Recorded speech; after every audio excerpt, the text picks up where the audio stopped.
Hello, everybody. Welcome to our second predictions video on YouTube. This is part 2 of our 3-part series in which we do a more in-depth prediction for all the most competitive races across the country. So today what we're going to be focused on is we are going to be focusing on the House of Representatives.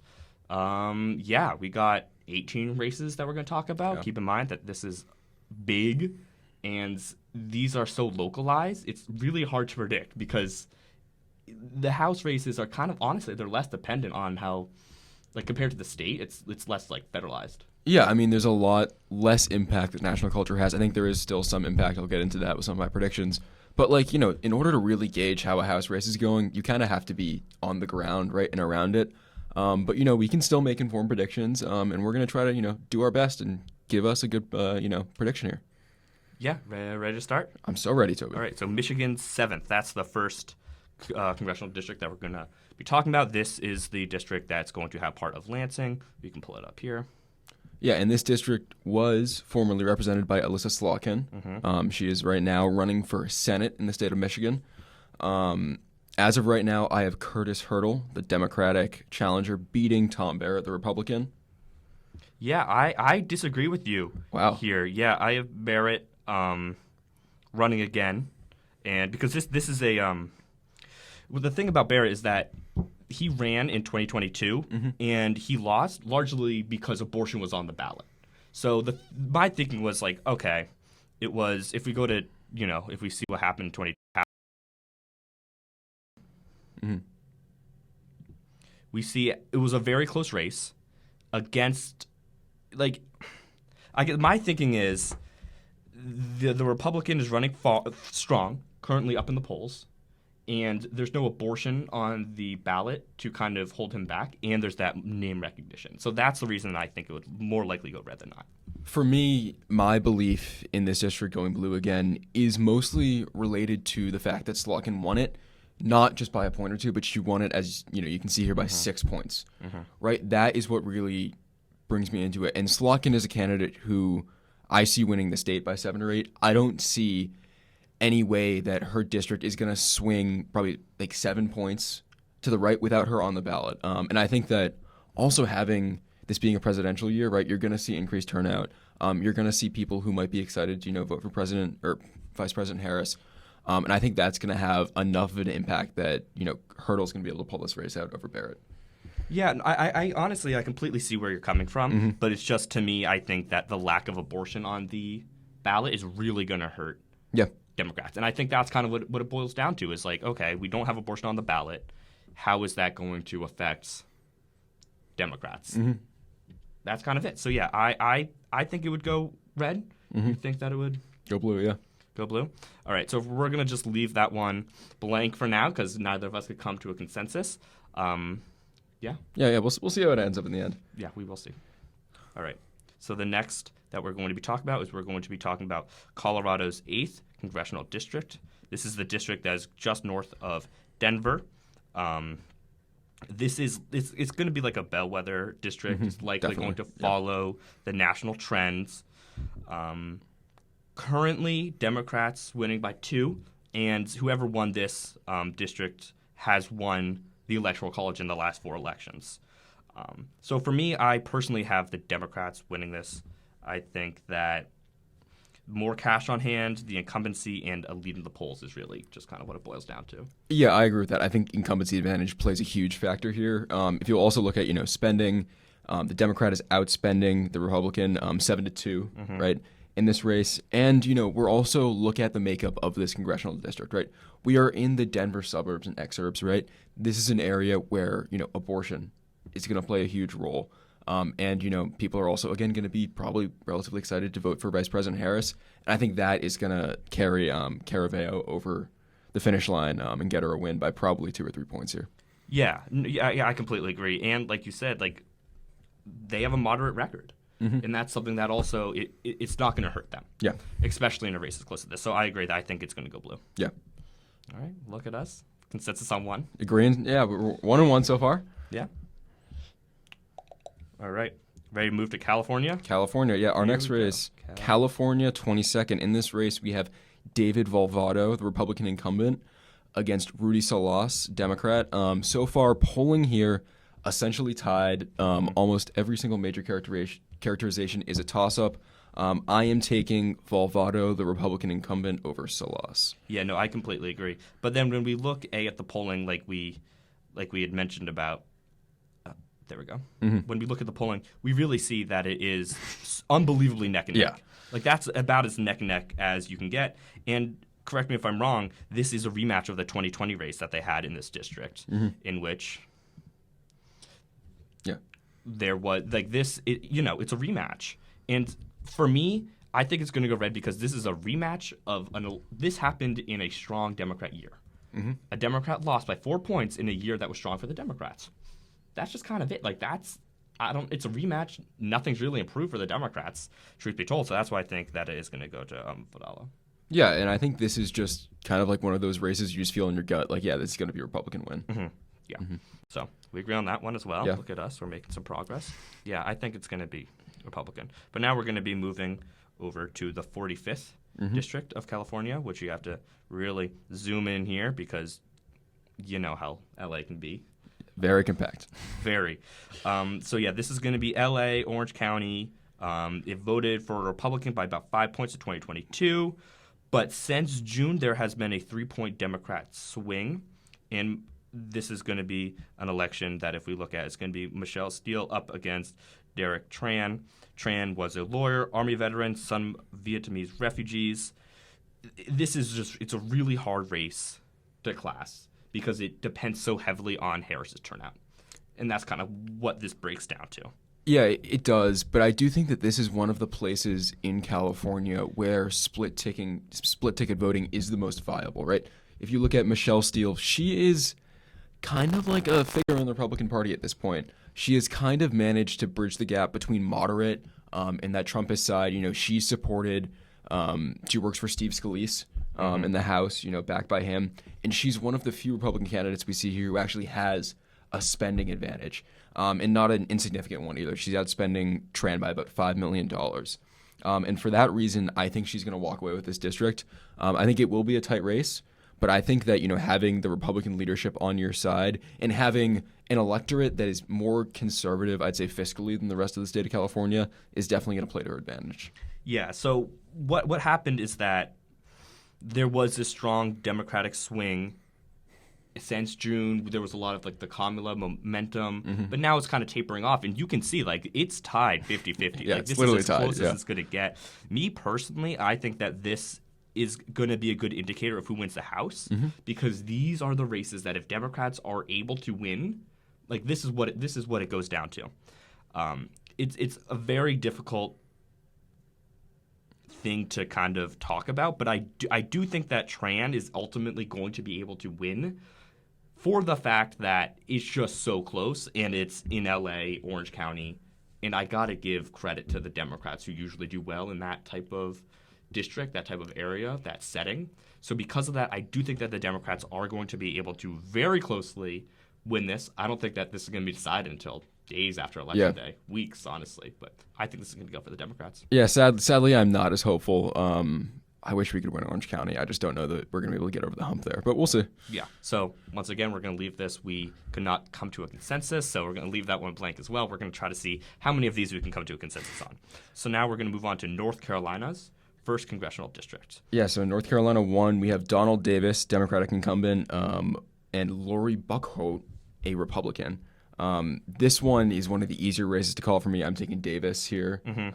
Not only does he have the incumbency advantage, he's also up 10 in the latest internal. And I know this is a district that's been redistricted since 2022, and that could have some impacts. But end of the day, when we're in North Carolina, there's one powerful, overwhelming factor, and that is the fact that Mark Robinson is on the ballot. Yes. And that any voter in North Carolina is going to have to look at that ballot, and they're going to see the same letter next to his name as they are Lori Buckholt's name, right? And that is a huge factor, I think, in deciding really how North Carolina is going to play, not only on the district level, but state level and presidentially. Yeah, no, I completely agree. I think this was the easiest to predict. I also agree that it is going to go in Davis's favor because multiple reasons. But like I said in the Senate video, these are kind of the 3 things that I look for. Is there an incumbent? who is ahead in the polls and who has the cash money, like who is the advantage spending wise. And Davis has all three. Yeah. So like this seems like the most cut and dry race that we are probably going to predict today. But like you said, that's something that that normally I don't even factor in. But if you have somebody very, very unpopular like directly above you, it's not going to go well at all. Yeah, and also just looking at the complexion of this this House seat, right? These are kind of like the exurbs of North Carolina's Research Triangle, where you have a lot of well-educated folks, and that's, I think, typically always swings Democratic. Also, a shout out to Anderson Clayton, who's running the North Carolina Democratic Party. She has done a fantastic job with trying to turn the state blue again, and she's a big reason that Davis is going to win this race, I think. Yeah, no, I completely agree. And something I didn't add is that Davis is someone that frequently kind of breaks with Democrats in the House. This isn't a partisan voter, and that's something that's going to be appealing, especially in such a close race. Yeah. So now we're going to move on to New Jersey, their 7th congressional district. So that's going to be northern New Jersey right over there. I think this is going to the Republicans. I think Tom Keene is going to be able to hold it. I don't know. It seems pretty cut and dry once again to me. This is going to be somebody who is an incumbent, who is ahead in the polls, and it just kind of seems like it's not going to be the most competitive races. To me, Toby, I disagree with you here. I'm Really? taking Altman over Keene, and here is why. Right? I think my gut feeling is that this race is genuinely a toss-up. Okay. Right? Over anything, like this is a toss-up. But the last time that Keene ran, last time Keene ran in this district was 2022. He won in 2022 with no Trump on the ballot. He ran in 2020. Trump was on the ballot. He lost. Right? That's my thinking, that since New Jersey is a state that is not going to have a ballot referendum like abortion, like legal marijuana right now in this election, that the deciding factor, I think turnout-wise, is going to be on the presidential race, and that he was already dragged down by Trump's coattails in 2020. I see Trump as a more unpopular figure now. I wonder what the impact is going to be, right? That's why I'm taking Altman. I think it's going to be insanely close, but I'm taking Altman by a hair. Yeah, I once again, I disagree. Yeah.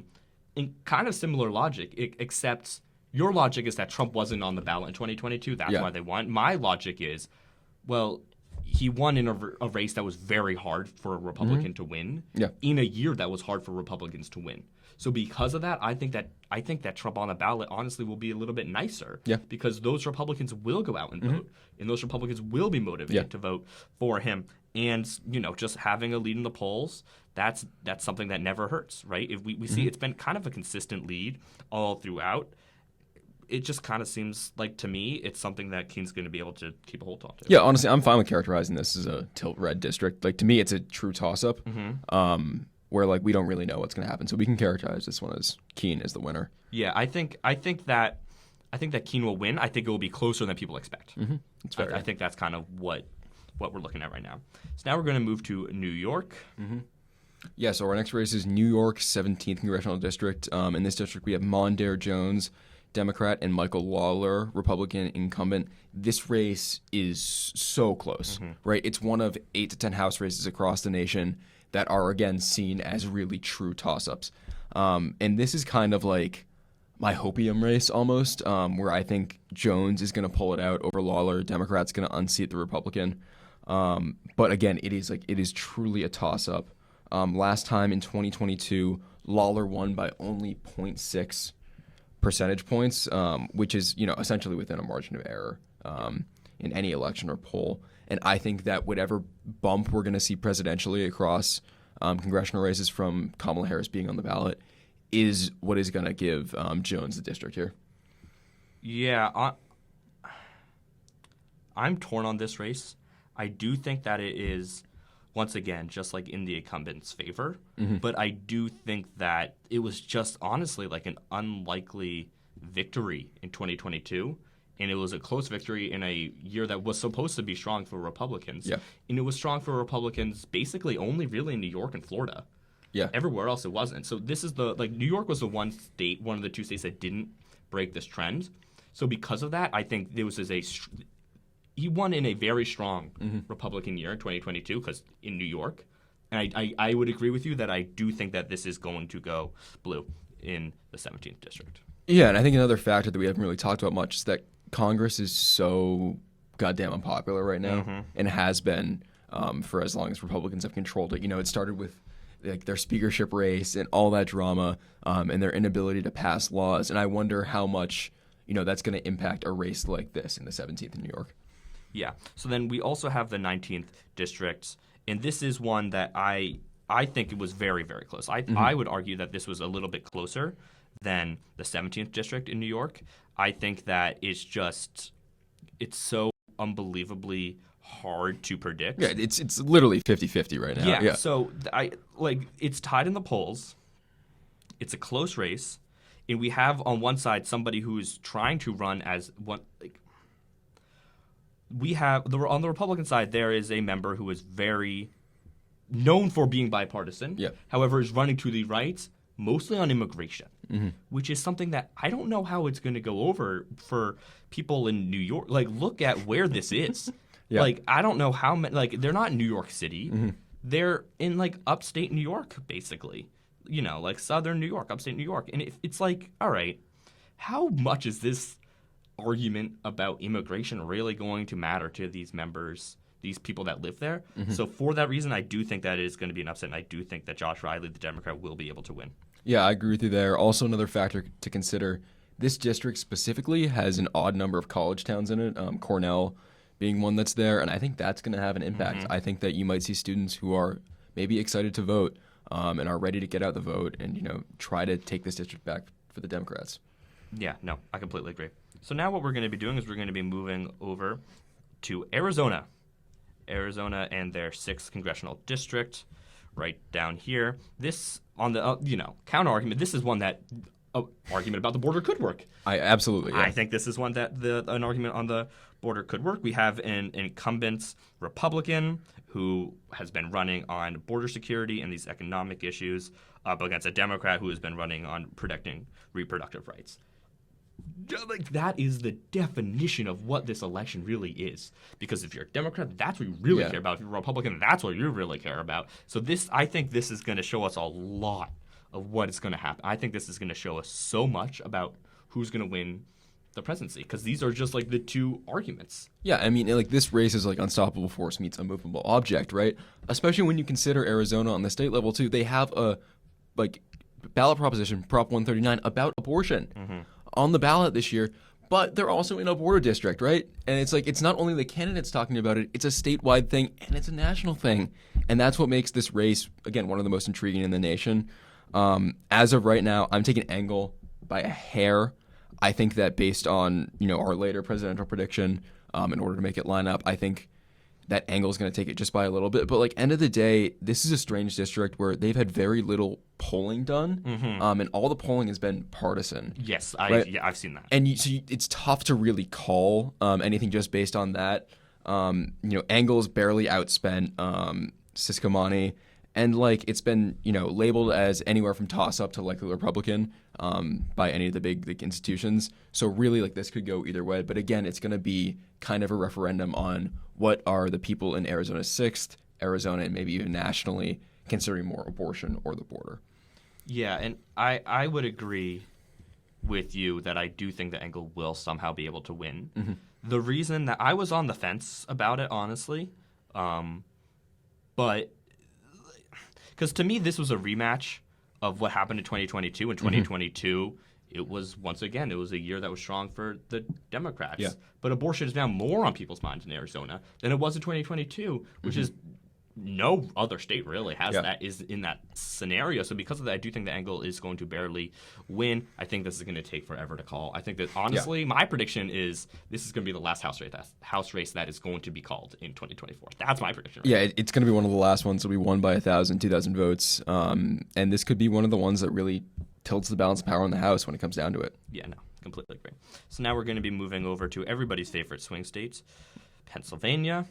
Good old-fashioned Pennsylvania, the 7th district, where we have Susan Wild, who is an incumbent who has held this seat since 2018, and she's being challenged by Ryan McKenzie, who is running on this America First message. Democrats have outspent by $6 million. Democrats are up in the polls and Democrats have an incumbent. So you know what I'm going to do. I think that Susan Wild is going to hold on to the seat. I agree with you, Toby. One thing I want to highlight in terms of campaign finance, yes, she's outspent by $6 million, but the McKenzie campaign has hardly spent any money at all. According to Ballotpedia, they'd spent $200,000 in one of the most competitive House races, as opposed to $6 to $8 million, which is just absolutely insane. By the RNC, it shows how little money they have to really support these hardcore America First candidates, just because they don't have the rest of that party apparatus with them. And again, this is a case where I think Casey and Harris are going to help bolster Wild in terms of bringing her kind of up the ballot, helping with numbers there. And yeah, I'm taking this as a likely Democratic race. Yeah, I agree, almost 100% with what you said. It's just this is. I don't like when we talk about these races, they're so close. Almost all of these races, it's all right, well, whoever wins this race is probably going to win this state. This isn't Allentown. This is somewhere that Democrats really want to get their margins up. Yeah. Because they know that they're going to win Philly. They know that they're going to win Pittsburgh. It's the rest of the state that they really want to keep the margins down. They want to lose by as little as possible. So if they're able to win here, not lose by a little, win. I think that honestly, that's going to be very telling to the state of the race as a whole, the presidential race, because I do think Pennsylvania is going to be, I'll say, kind of the key to the election. Yeah. We're going to move on over to home of Caitlin Clark, Iowa. Yeah, so in this race, we have Landon Backham and Zach Nunn. Backham's Democrat, Nunn is the Republican incumbent. Recent polling in September had Backham up 4. This has been rated by many as a toss-up or lean Republican race. However, I am going to take Backham by a hair here. I think that Iowa's 3rd is going to go blue this year. Yeah, I disagree. Just like I've been saying, it's okay. Who is the incumbent and who is polling better? And it's in Iowa. And this race was very close in 2022. If we want to take a look. Yeah. I think it was 0.7%, right? I don't even know where Iowa went anymore. There we go. Yeah. This race was so close in, once again, a year that was good for Democrats. There isn't much spending going on at Iowa at the federal level, the presidential level, so there isn't going to be too much attention there. So there isn't really going to be much hope that Kamala's going to help down ballot. So because of that, and because there's an incumbent who is up in the polls, I do think that Zach Nunn is going to hold on to this district. Yeah, for me, as you can see from this, Nunn unseated an incumbent, right, last term. And I think this is where disillusionment with a Republican Congress might come into play. Where, again, this was decided by 2,100 votes, right? Do I think 1,000 people change their minds and decide to flip their vote? I think that's entirely possible, and it's one of those districts where this is going to be again a true toss-up that for me leans just blue, but I can understand you totally, Toby. Yeah. So once again, we're gonna leave this one up. We're gonna move over. Speaking of basketball players, we're gonna go to Ohio, home of LeBron James, Akron. So this is a race that I found honestly kind of funny in the polling. I just want to show you the polling that I'm referencing. It's that the NRCC poll had the Democrat up by 4, which is something that I never really saw. I thought that was something that was honestly. Hello. Oh. Right here. You can see that the NRCC, who is in charge of getting Republicans elected, has their candidate losing by 4. So usually this is going to be something that's skewed to the right pretty significantly. So because of that, honestly, just that alone, it's just something that I'm all right, I think that we have an incumbent who is popular, who is outspending by $4 million, who the Republicans have her up in the polls. That's the reason that I think that she's going to win re-election. Yeah, my question with this race in Ohio, I'm also taking Sykes to win over Coughlin. But I'm just wondering, how is J.D. Vance going to impact this race, Toby? Right? I wonder, do Ohioans, really like him from this district? Do they have any, strong feelings about him? And, looking at, again, the composition of this district, you have, Akron and you have Cuyahoga Falls and the suburbs that surround them. And, again, so I think that, abortion and messaging to suburban women is going to really play here.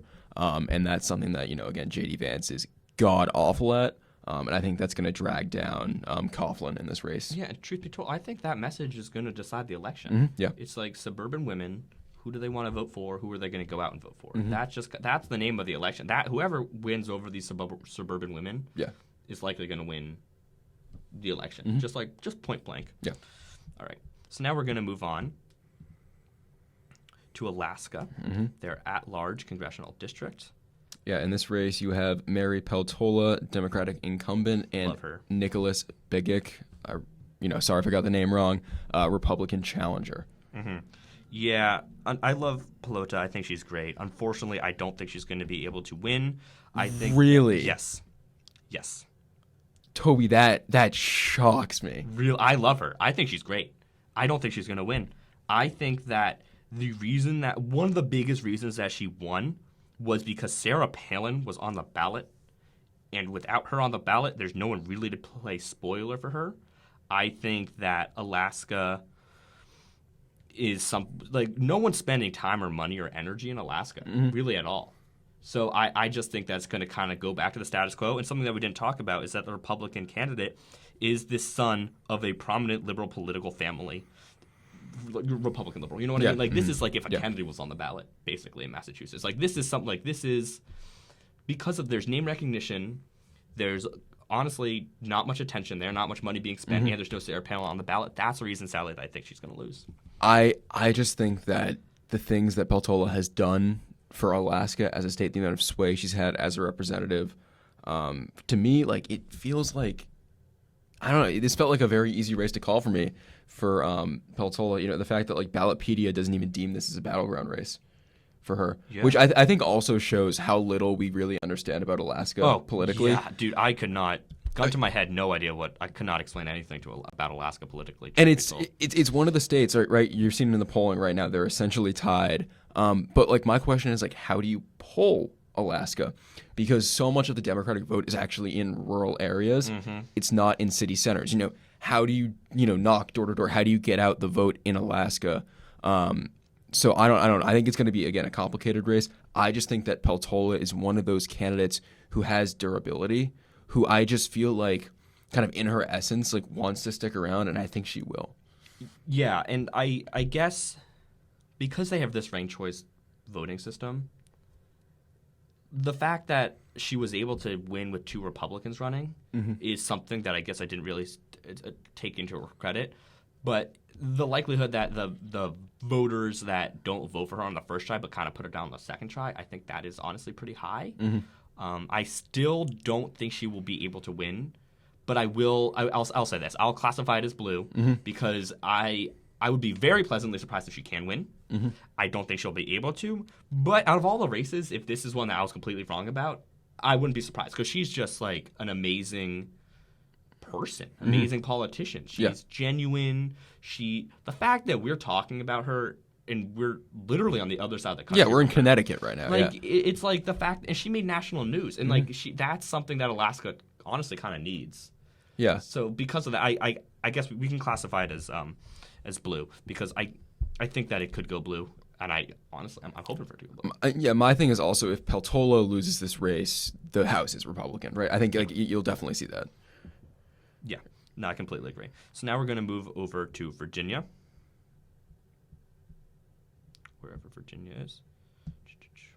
Moving over to Virginia, this is going to be the 7th seat. This is an open seat. I think it's going blue, largely because of the money. The Democrats are outspending by $11 million. And that's something that's just crazy to me. Yeah, this is an extremely interesting race. We have Eugene Vindman, the Democrat, and Derek Anderson, the Republican. In this race, we have seen a very interesting controversy. So Anderson, he has only a fiance. They recently got engaged.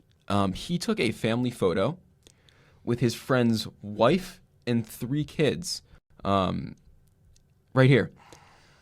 This is like we talked about. There was a lot of stuff about Republicans being weird. This is weird. This Very is weird. Genuinely strange stuff, and stuff that does not play in a suburban district. And you can also see just looking at the photo, like he's just kind of in the back. Yeah, it's and they don't really uncomfortable. like Yeah. him. Like it's just like it makes me uncomfortable. He gives like creepy stalker vibes. Yeah. And I don't like it at all.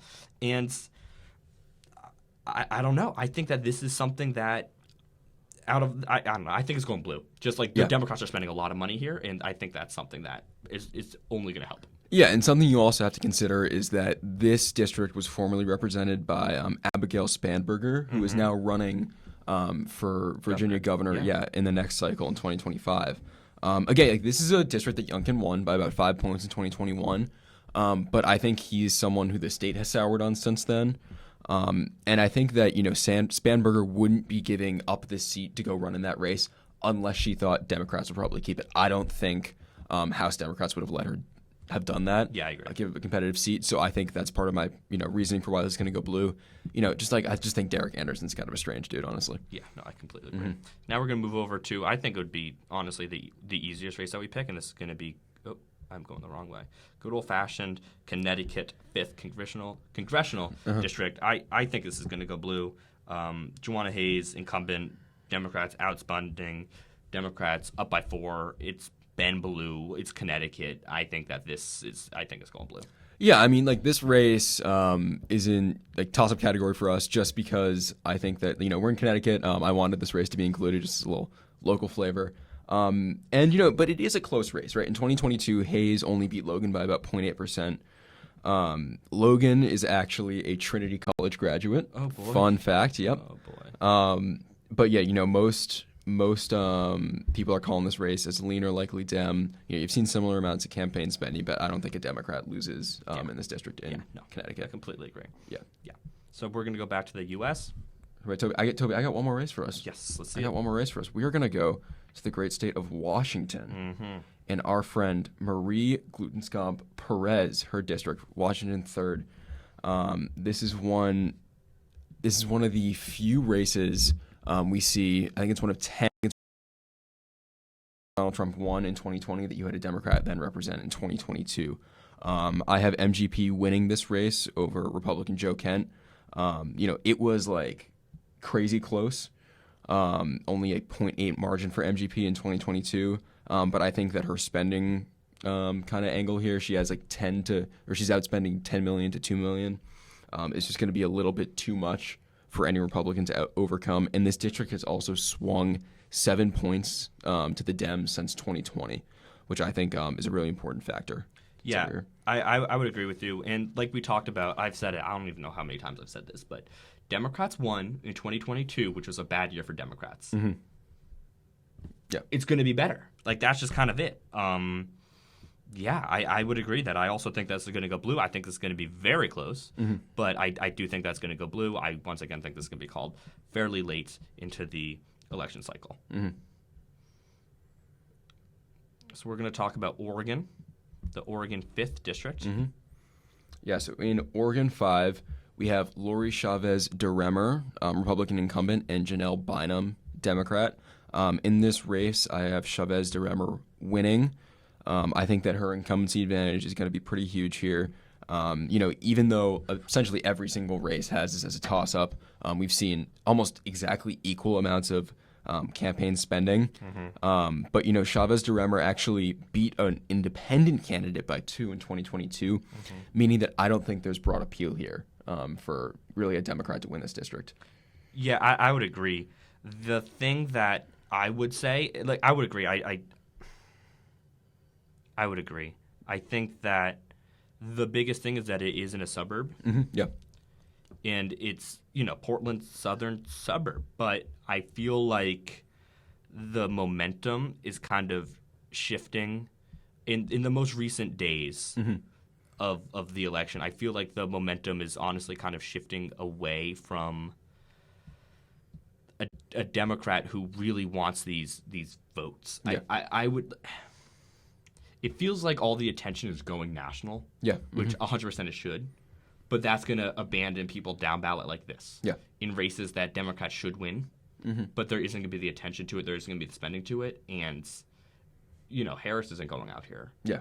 I think if this was a suburban any other, I think it would honestly go blue. Mm-hmm. But because it isn't, I think it's going to go red. Yeah, if this race was in Michigan, if it was in, Pennsylvania, you're probably seeing a blue candidate win here. But yeah, I agree.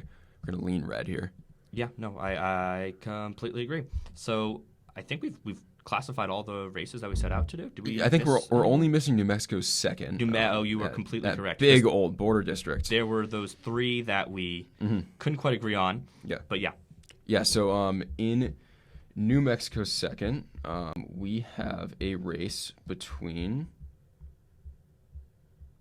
Gabriel Vasquez, Democratic incumbent, and Yvette Harrell, Republican. So far, as you can see from this polling, Vasquez is polling about 6 points higher. This one was classified as a battleground by some places, by some not. I'm saying this is going to go likely Democrat. This is a place where Vasquez has a spending advantage. If you just look at like the registered voting composition of this district, 41% are Democrats, 26 are registered independents. A Democrat won it by 0.7, 0.8 in 2022. So this is a place where I think you could see Democrats make inroads, and I think our Democratic incumbent is going to win here. 100%, because in 2022, which, say it with me, was a bad year for Democrats, well, yeah. Not as bad as it could have been. I guess I want to clarify that. The Democrats did do well compared to what everyone thought they would do. Yeah. But being able to unseat an incumbent in 2022 as a Democrat is something that's very impressive, and I would agree that I think that this is going to go in the favor of the Democrat. So then when we take a look nationally, we are able to see that according to our predictions, Democrats would have control of the House of Representatives, and there's going to be these 3 seats to kind of see how much power they would have. But I think that this is something that it's very possible, but once again, this is just really going to be dependent on what happens nationally. Yeah, our national environment is really going to inform things here. And we're going to see kind of another era of divided government, I think. Based on our Senate predictions, if you haven't watched that, go watch it. It's up on our channel right now. I won't spoil it, but, you're going to see probably a divided Congress in one where you only have a 5 or 6 seat majority going either way, no matter how Tuesday night pans out. And that's going to lead to a lot of the same chaos we've seen over the last couple years, and it's going to lead to some instability, in terms of actually passing laws and getting stuff done in a potential, Harris first term. Yeah, I completely agree. So that being said, that's it for this episode. Once again, like Alex mentioned, be sure to check out the Senate one. We're going to have a presidential one coming out soon. And then on Monday, the day before the election, we're going to have just a podcast episode summarizing all of this good stuff. So be sure to do that. Like, subscribe, go to whydoicarepod.com for all of your Why Do I Care podcast needs. Thanks for watching. Have a great rest of your day.